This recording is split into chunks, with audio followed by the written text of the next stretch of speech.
ወይንም ኦሪት የተጻፈው በዕብራይስጥ ነውና ወደዚያ እንሄዳለን ማለት ነው። ለምን በቀጥታ እዛው አንግባ? በቀጥታ እዛው እንሂድ። ያ እነዚህ ጋር የት እንገባለን? መጽሐፈ ኢዮብ። እንግዲህ አዩብ አለይሂ ሰላም ከታላላቅ ነብያቶቻችን መካከል አንደኛው ነው። አላህ ሱብሓነሁ ወተዓላ በቁርአን ላይ ብዙ ቦታ ላይ ታሪኩን አንስቶታል አዩብን ወይንም ኢዮብ። እሱ በዛፉ መጽሐፍ ላይ ምን እንደሚል እንመለከታለን። መጀመሪያ እዚህ ጋር እንግባ። አላህ በቁርአን ላይ ወአዩበ ኢዝ ናዳ ረበሁ አኒ መሰኒ የዱር ወአንተ አርሐሙ ራሒሚን እያለ በቁርአን ላይ ታሪኩን አንስቶታል። መጽሐፈ ኢዮብ ምዕራፍ 22 ላይ እንግባ። ቁጥር 21 ላይ እንግባ።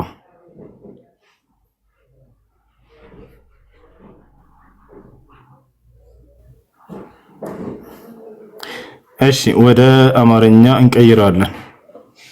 ይታያችኋል። መጽሐፈ ኢዮብ ምዕራፍ 22 ቁጥር 21 ላይ ምን ይላል? ለእግዚአብሔር እንግዲህ አማርኛ ሲተረጎም ጊዜ እግዚአብሔር ብሎ ነው የሚተረጉመው። እንመልከት። ለአንዱ አምላክ ለማለት ነው ባጭሩ። ለእግዚአብሔር ተገዙ ከእርሱም ጋር ሰላም ይኑሩ እያለ ይናገራል። እሺ ለአንዱ አምላክ ተገዙ እየተባለ ነው። ነቢያቶች ሁሉ ለአንዱ አምላክ እንዲገዙ ታዘዋል። አንዱን አምላክም ይገዙ ነበር። ታዲያ ያን አንድ አምላክ መገዛት ማለት ምን ማለት ነው የሚለውን እዚሁ ማብራሪያው ላይ እንመልከተው። ሂብሩ የሚለው ላይ እንገባለን። በዕብራይስጥ ነውና የተጻፈው።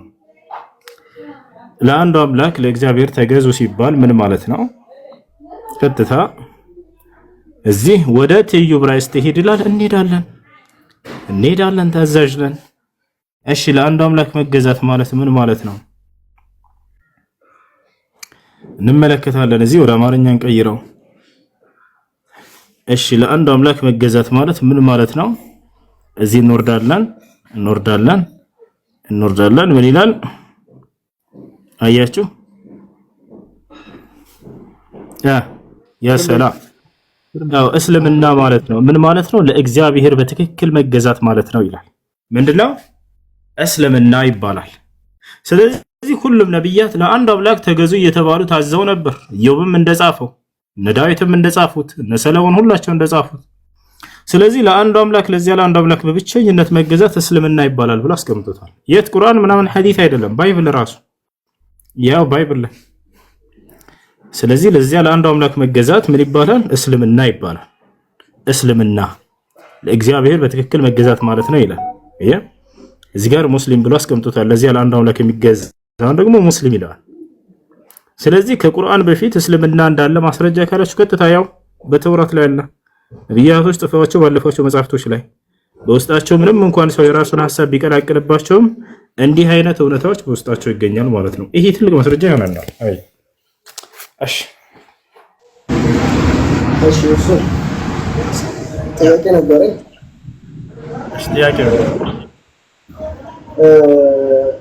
ማለት አሁን እቺ የምትጠቀመው ልጅ በክርስትና እምነት ውስጥ ነው የምትገኘው እና ፍቅረኛዋ ወይም ደግሞ ጓደኛዋ በአጋጣሚ ያው ከሴትና እርግዝና ይፈጠራል። ያ እርግዝና ላይ ያቺ ሻሃዳ ያዘችም ሻሃዳ ሳትይዝ ነው ይሄ ነገር ተፈጠረው። አሁን በአሁኑ ሰዓት ሻሃዳ ብትይዝም እንትን ማግባት ኒካህ ቢያስረዳት ችግሩ ምንድነው? በሸሪዓው ምንድነው የሚያዘው? እሱ ለማወቅ ነበር። እርግዝና ተፈጥሯል። አዎ እርግዝና ከተፈጠረ እስከ ወልድ ድረስ ኒካህ ማሰር አይቻልም። ከወለደች በኋላ ኒካህ ያስራሉ።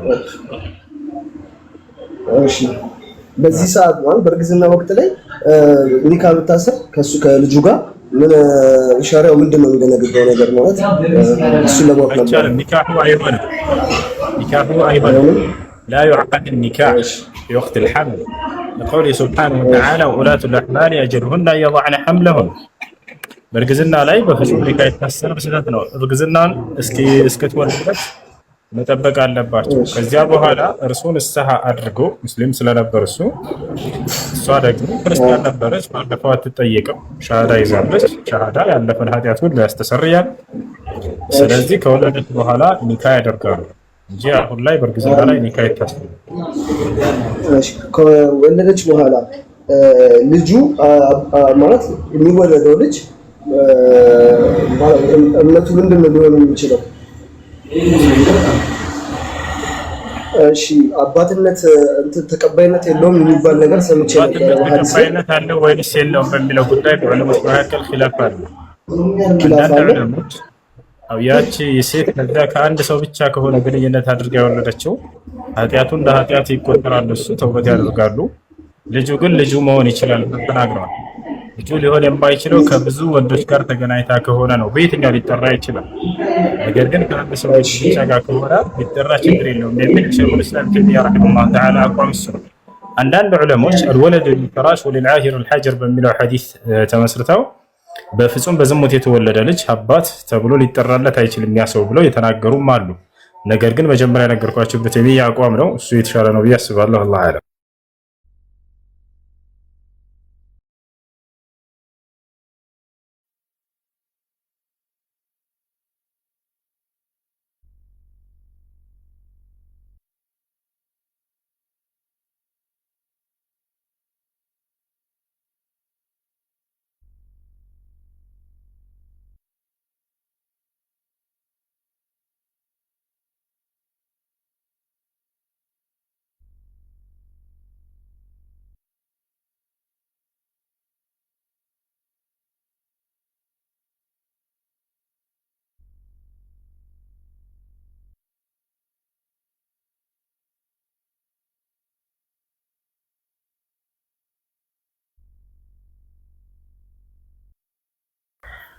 ስንት ብር አስፈልጓችሁ ነው?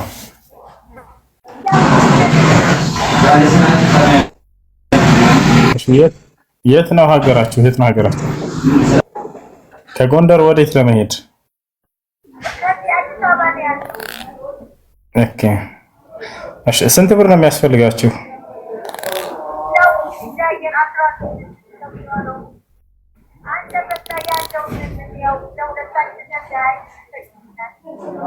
ከጎንደር አዲስ አበባ ለመሄድ ነው 20 ሺህ ብር የሚያስፈልጋችሁ?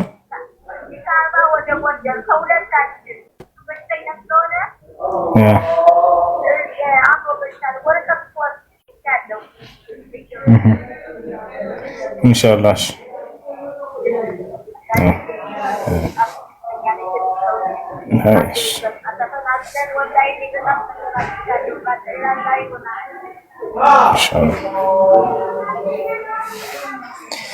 ያ ሰላም። እሺ ልጆች ጥያቄያችሁ ምንድን ነው? እሺ አልጨረስኩም እንግዲህ ልቀጥል። እሺ ሴት ልጅ ብትወለድ ማለት በዛው ሁኔታ ማለት ነው። ቀደም በጠየቁት ጥያቄ ላይ ሂጃቧን አታወልቅም በአባቷ ፊት ለፊት ኒካም ቢያስሩ ሻሃዳ ይዛ ኒካም ቢያስሩ ሴት ልጁ ወይ የወለዳት ሴት ልጁ እንትን አታርግም፣ ሂጃብ አታወልቅም በእሷ ፊት በአባቷ ፊት ለፊት ማለት ነው። ይሄ ስሜት ይታያል። ወንድም አባቷ ይሆናል በሚለው ከሄደን እንደ አባቷ ነው፣ ችግር የለውም። ከሱ ፊት ብትሄድ እንደ አባቷ ይቆጠራል። በዚያኞቹ ዑለሞች አቋም ከሄደን ደግሞ አባት ሊሆን አይችልም በሚለው ከአቋም ከሄደን የዛኔ አጅነቢ ትሆናለች፣ ለእርሱ አትገለጥለትም ነው። ነገር ግን በዑለሞች መካከል ኺላፍ አለው ብለን ተናግረናል። ሸይኹል ኢስላም ኢብኑ ተይሚያ ረሂመሁላህ ተዓላ ከዚያ ያ ሰው ካመነ የራሱ ልጅ መሆኗ ከተረጋገጠ ከአንድ ሰው ጋር ብቻ ከሆነ ያን ነገር ያደረገችው ይህ ችግር የለውም እንደ አባት መጠራት ይችላል ብለው ተናግረዋል። አይሽ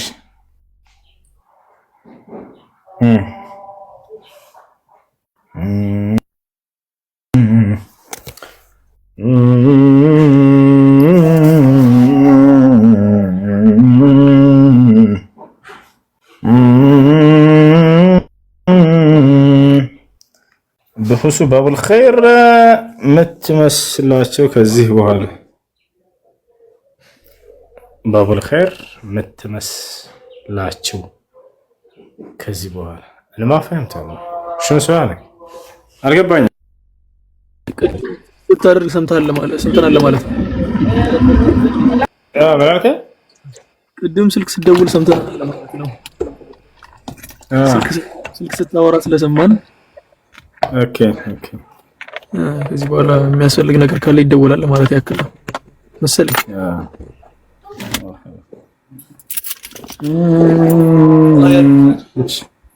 እዚህ والله ያርግ ብያለሁ። ኧረ ከዚያም በላይ ያርግልክ። ያሰብከውን ሁሉ ያሳካልክ ሐጂ። አሚን አሚን አሚን ያ ረብ አሚን። ጀዛከላሁ ኸይራ። ለመስጠት ፈልጋችሁ አትጡ ብያለሁ።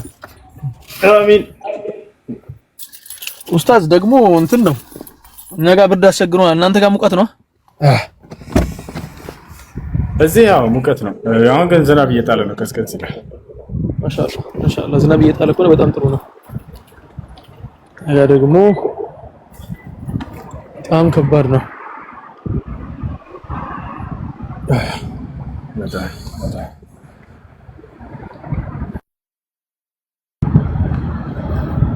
የቅድሙን ጉዳይ እኮ ቅድም ያላችሁትን ነገር ማለት ነው ኡስታዝ፣ የመንፈስ ብቻ ነው የሚነሳው ምናምን የሚለውን ኮንሰፕት ማለት ነው።